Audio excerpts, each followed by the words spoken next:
Hello again, my name is Virtuoso and I suppose this video shall be labeled as episode 2 because today it is 2 in the morning of the 29th of July 2019.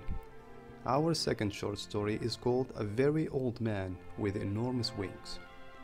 Originally published in 1955 in Spanish by the Colombian author Gabriel García Márquez, and then was translated to English years after that in 1972. Naturally, of course, I will be reading to you the English version. I found it interesting and I can't seem to be able to sleep at the moment, so I figured maybe we should read it together. Why not? So once again, sit back, relax, and let's begin. On the third day of rain, they had killed so many crabs inside the house that Pelayo had to cross his drenched courtyard and throw them into the sea. Because the newborn child had a temperature all night and they thought it was due to the stench. The world had been sad since Tuesday. Sea and sky were a single ash-gray thing, and the sands of the beach, which on March nights glimmered like powdered light, had become a stew of mud and rotten shellfish. The light was so weak at noon that when Pelayo was coming back to the house after throwing away the crabs, it was hard for him to see what it was that was moving and groaning in the rear of the courtyard. He had to go very close to see that it was an old man, a very old man, lying face down in the mud, who in spite of his tremendous efforts couldn't get up, impeded by his enormous wings. Frightened by that nightmare, Pelayo ran to get Elisenda, his wife, who was putting compresses on the sick child, and he took her to the rear of the courtyard. They both looked at the fallen body with a mute stupor. He was dressed like a rag picker. There were only a few faded hairs left on his bald skull and very few teeth in his mouth, and his pitiful condition of a drenched great-grandfather took away any sense of grandeur he might have had. His huge buzzard wings, dirty and half-plucked, were forever entangled in the mud. They looked at him so long and so closely that Pelayo and Elisenda very soon overcame their surprise and in the end found him familiar. Then they dared to speak to him, and he answered in an incomprehensible dialect with a strong sailor's voice. That was how they skipped over the inconvenience of the wings and quite intelligently concluded that he was a lonely castaway from some foreign ship wrecked by the storm. And yet, they called in a neighbor woman who knew everything about life and death to see him, and all she needed was one look to show them their mistake. "He's an angel," she told them. "He must have been coming for the child, but the poor fellow is so old that the rain knocked him down." On the following day, everyone knew that a flesh and blood angel was held captive in Pelayo's house, against the judgment of the wise neighbor woman, for whom angels in those times were the fugitive survivors of a celestial conspiracy. They did not have the heart to club him to death. Pelayo watched over him all afternoon from the kitchen, armed with his bailiff's club, and before going to bed he dragged him out of the mud and locked him up with the hens in the wire chicken coop. In the middle of the night, when the rain stopped, Pelayo and Elisenda were still killing crabs. A short time afterward, the child woke up without a fever and with the desire to eat. Then they felt magnanimous and decided to put the angel on a raft with fresh water and provisions for 3 days and leave him to his fate on the high seas. But when they went out into the courtyard with the first light of dawn, they found the whole neighborhood in front of the chicken coop having fun with the angel, without the slightest reverence, tossing him things to eat through the opening in the wire as if he weren't a supernatural creature, but a circus animal. Father Gonzaga arrived before 7 o'clock, alarmed at the strange news. By that time, onlookers less frivolous than those at dawn had already arrived, and they were making all kinds of conjectures concerning the captive's future. The simplest among them thought that he should be named mayor of the world. Others of sterner mind felt that he should be promoted to the rank of 5-star general in order to win all wars. Some visionaries hoped that he could be put to stud in order to implant the earth a race of winged wise men who could take charge of the universe. But Father Gonzaga, before becoming a priest, had been a robust woodcutter. Standing by the wire, he reviewed his catechism in an instant and asked them to open the door so that he could take a close look at that pitiful man who looked more like a huge decrepit hen among the fascinated chickens. He was lying in the corner drying his open wings in the sunlight among the fruit peels and breakfast leftovers that the early risers had thrown him, alien to the impertinences of the world. He only lifted his antiquarian eyes and murmured something in his dialect when Father Gonzaga went into the chicken coop and said good morning to him in Latin. The parish priest had his first suspicion of an impostor when he saw that he did not understand the language of God or know how to greet his ministers. Then he noticed that seen close up he was much too human. He had an unbearable smell of the outdoors. The backside of his wings was strewn with parasites, and his main feathers had been mistreated by terrestrial winds, and nothing about him measured up to the proud dignity of angels.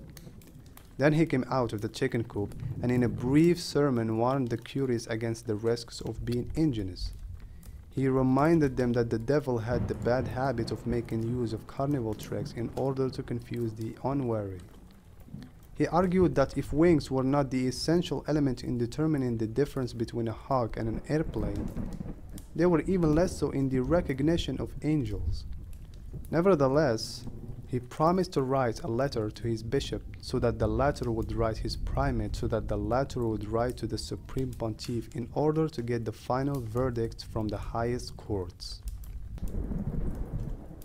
His prudence fell on sterile hearts. The news of the captive angel spread with such rapidity that after a few hours the courtyard had the bustle of a marketplace, and they had to call in troops with fixed bayonets to disperse the mob that was about to knock the house down. Elisinde, her spine all twisted from sweeping up so much marketplace trash, then got the idea of fencing in the yard and charging 5 cents admission to see the angel. The curious came from far away. A traveling carnival arrived with a flying acrobat who buzzed over the crowd several times, but no one paid any attention to him because his wings were not those of an angel, but rather those of a sidereal bat. The most unfortunate invalids on earth came in search of health. A poor woman who since childhood has been counting her heartbeats and had run out of numbers. A Portuguese man who couldn't sleep because the noise of the stars disturbed him. A sleepwalker who got up at night to undo all things he had done while awake, and many others with less serious ailments. In the midst of that ripshake disorder that made the earth tremble, Pelayo and Elisinde were happy with fatigue. For in less than a week they had crammed their rooms with money, and a line of pilgrims waiting their turn to enter still reached beyond the horizon. The angel was the only one who took no part in his own act. He spent his time trying to get comfortable in his borrowed nest, befuddled by the hellish heat of the oil lamps and the sacramental candles that had been placed along the wire. At first they tried to make him eat some mothballs, which, according to the wisdom of the wise neighbor woman, were the food prescribed for angels. But he turned them down, just as he turned down the papal lunches that the penitents brought him, and they never found out whether it was because he was an angel or because he was an old man that in the end ate nothing but eggplant mush. His only supernatural virtue seemed to be patience, especially during the first days when the hens picked at him, searching for the stellar parasites that proliferated in his wings, and the cripples pulled out feathers to touch their defective parts with, and even the most merciful threw stones at him, trying to get him to rise so they could see him standing.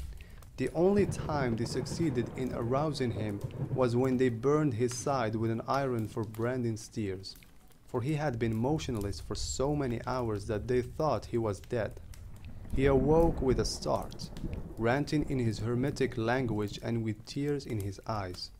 and he flapped his wings a couple of times, which brought on a whirlwind of chicken dung and lunar dust and a gale of panic that did not seem to be of this world.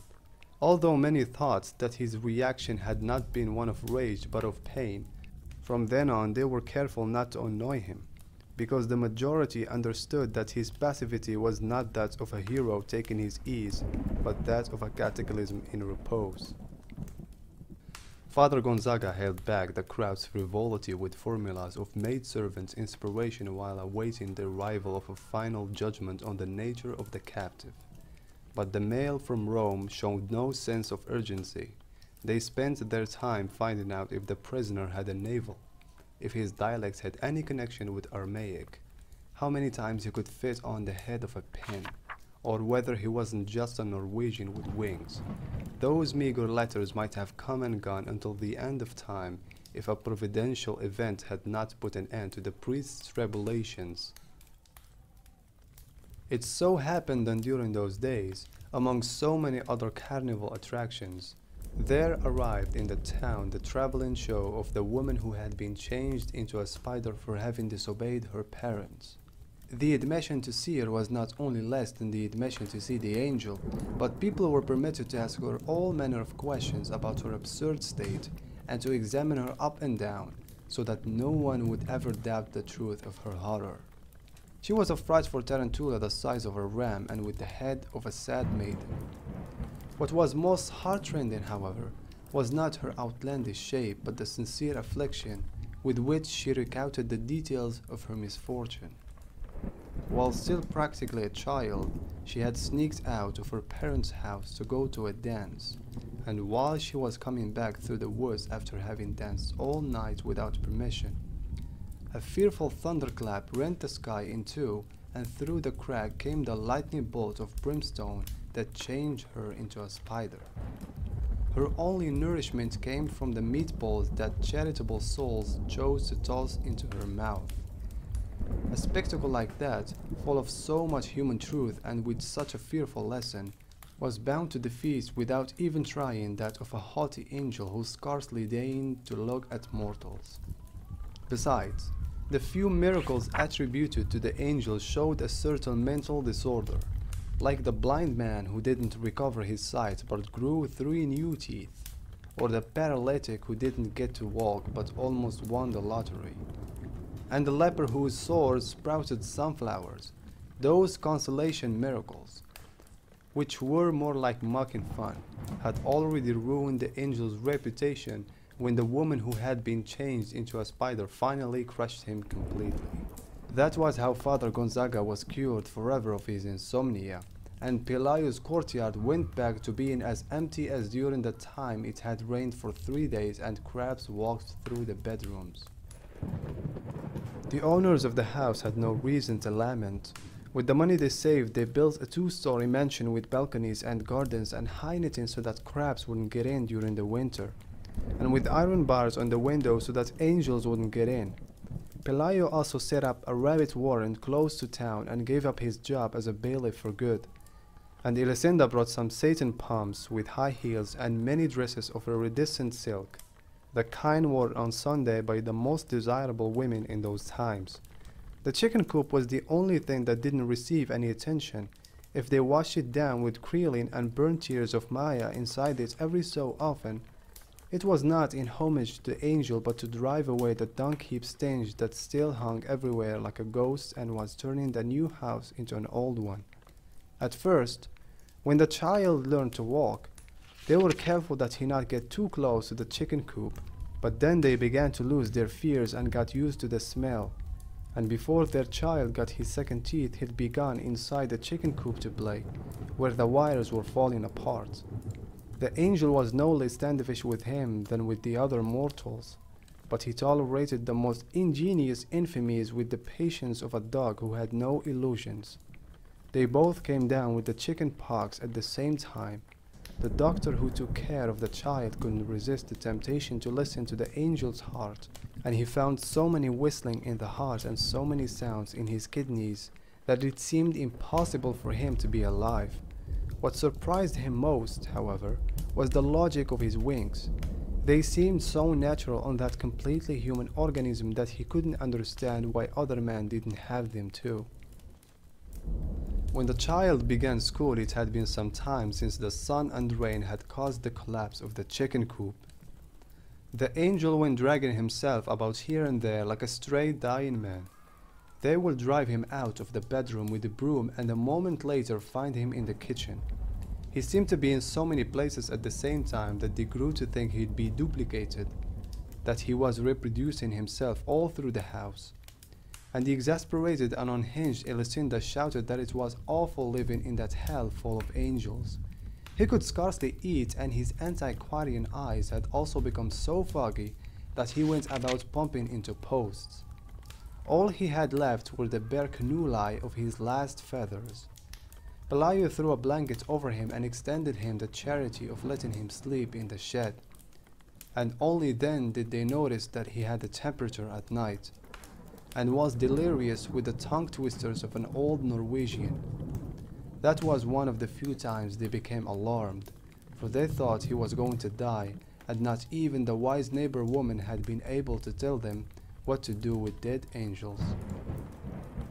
And yet he not only survived his worst winter, but seemed improved with the first sunny days. He remained motionless for several days in the farthest corner of the courtyard, where no one would see him, and at the beginning of December some large stiff feathers began to grow on his wings, the feathers of a scarecrow, which looked more like another misfortune of decrepitude. But he must have known the reason for those changes, for he was quite careful that no one should notice them, that no one should hear the sea chanties that he sometimes sang under the stars. One morning Elisenda was cutting some bunches of onions for lunch when a wind that seemed to come from the high seas blew into the kitchen. Then she went to the window and caught the angel in his first attempts at flight. They were so clumsy that his fingernails opened a furrow in the vegetable patch, and he was on the point of knocking the shed down with the ungainly flapping that slept on the light and couldn't get a grip on the air. But he did manage to gain altitude. Elisenda let out a sigh of relief, for herself and for him, when she watched him pass over the last houses, holding himself up in some way with the risky flapping of a senile vulture. She kept watching him even when she was through cutting the onions, and she kept on watching until it was no longer possible for her to see him, because then he was no longer an annoyance in her life, but an imaginary dot on the horizon of the sea.